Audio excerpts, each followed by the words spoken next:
सबको नमस्कार। सबसे पहले मैं डॉक्टर लवकुश तिवारी हूँ, गैस्ट्रो वर्ल्ड और एंडोस्कोपी का डायरेक्टर हूँ और पिछले 2.5 साल से यहाँ पे काम कर रहा हूँ।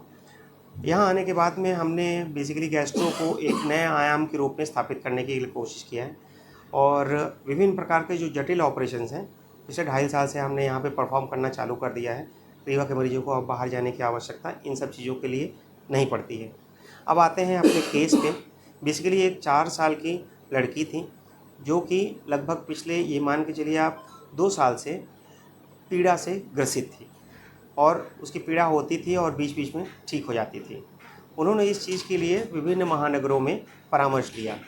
परामर्श करने के बाद में डॉक्टर्स ने उनको बेसिकली एक बड़ी सर्जरी के बारे में बताया, जिसको कि कहा जाता है कि पित्त की नलिका को काट करके लीवर से आंतों को जोड़ने की सर्जरी में बताया।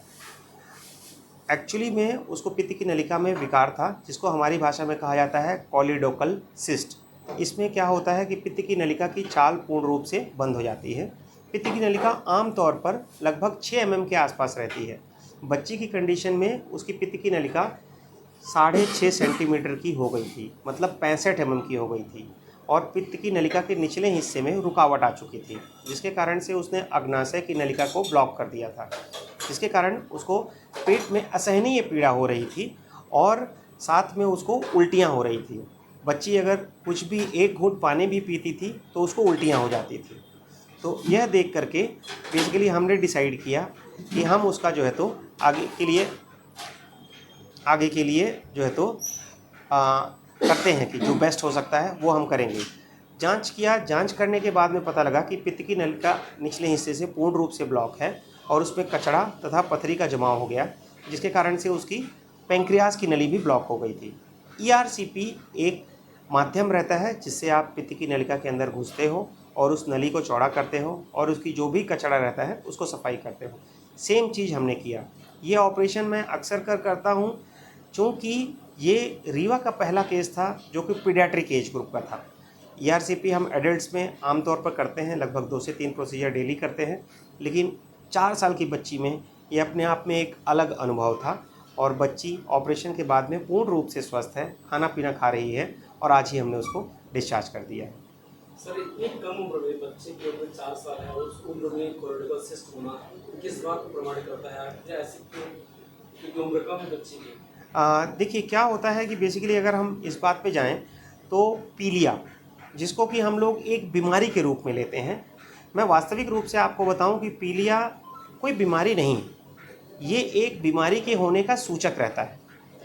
जैसे मान के चलिए कि क्या वो पीलिया हमारे लीवर के कारण से हुई है, कि पित्त की नलिका के प्रॉब्लम के कारण से हुई है, या फिर किसी और कारण से हुई है।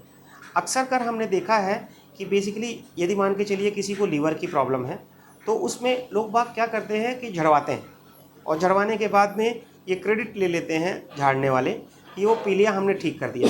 मैं आपको बताऊं कि लगभग यदि ऑर्गेनिक कारण नहीं है, मतलब पित्त की नलिका के अंदर में कोई विकार नहीं है, तो लगभग हेपेटाइटिस ए और ई नाम की बीमारियां जो होती हैं वो लीवर को सबसे ज़्यादा ग्रसित करती हैं। और ये हमारे लिए खुशी की बात ये है कि वो पीलिया अपने आप ही ठीक हो जाता है, हमको उसके लिए कुछ करने की ज़रूरत नहीं है। ये हमारे समाज में एक भ्रांति ज़रूर है कि यदि किसी को पीलिया हो गया है तो हमको उसको हल्दी नहीं देना है, हमको उसको मिर्च मसाला नहीं देना है, हमको उसको तैलीय पदार्थ नहीं देना है।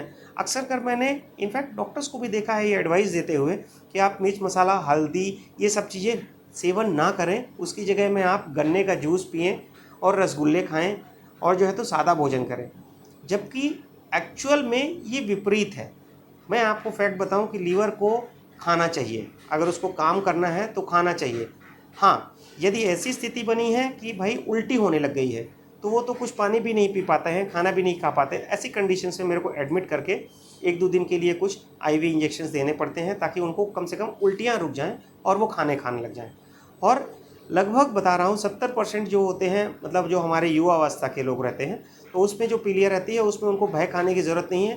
ये पीलिया का कोर्स मान के चलिए कि कई बारी 1 बिलिरुबिन, 2 बिलिरुबिन, 5 बिलिरुबिन, ऐसा उसका ग्राफ चढ़ते चढ़ते लगभग 30-35 तक भी पहुंच जाता है। लेकिन उसमें हमको घबराने की ज़रूरत नहीं है कि भाई इसका पीलिया लगातार बढ़ता जाता है। परिजन परेशान हो जाते हैं कि क्या हो रहा है, क्यों हो रहा है।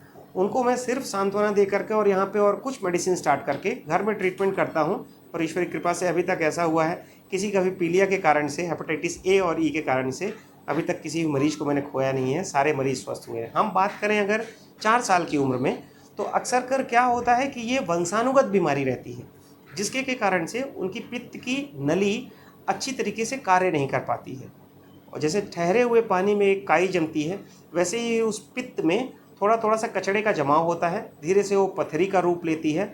हाँ, ऐसी कंडीशंस में हमारे पास में कोई दवाई नहीं रहती है, क्योंकि जब तक आप उस पित्त की नली की सफाई नहीं करोगे और उसका पित्त का बहाव नहीं करोगे, तो कोई भी दवाई से मैं उसको पीलिया को नहीं ठीक कर सकता हूँ। इसीलिए हमेशा अनिवार्य ये है जानना कि भाई पीलिया का कारण क्या है। यदि मैं पीलिया का कारण जान लेता हूँ तो मेरे पास में ये एश्योरिटी रहती है कि हाँ, मैं इसको जो है तो ठीक करूँगा। जैसे कि एक सिंपल उदाहरण लें कि 4 साल या 10 साल की उम्र में, बेसिकली 5 साल की अगर बात करें, तो उसके पहले जो रहता है तो कुछ ना कुछ वंशानुगत बीमारियां इनकी पित्त की नली में रहती है। लेकिन अगर उसके ऊपर देखें, यदि लगभग 10 साल से लेकर के और 30 साल तक, तो मोस्ट कॉमन रहता है हेपेटाइटिस ए और ई, जिसमें कि हमको खाने पीने में कोई बहुत विशेष परहेज बताने की ज़रूरत नहीं रहती है। हमको ये बोलना होता है कि सामान्य खाना खाएं, बस बाहर का जो है तो स्ट्रीट फूड ना खाएं, क्योंकि थोड़ा सा अनहाइजीनिक होता है, तो उससे बचें। बाकी पीलिया ये धीरे धीरे करके अपने आप ही ठीक हो जाती है, और सच में वो ठीक है।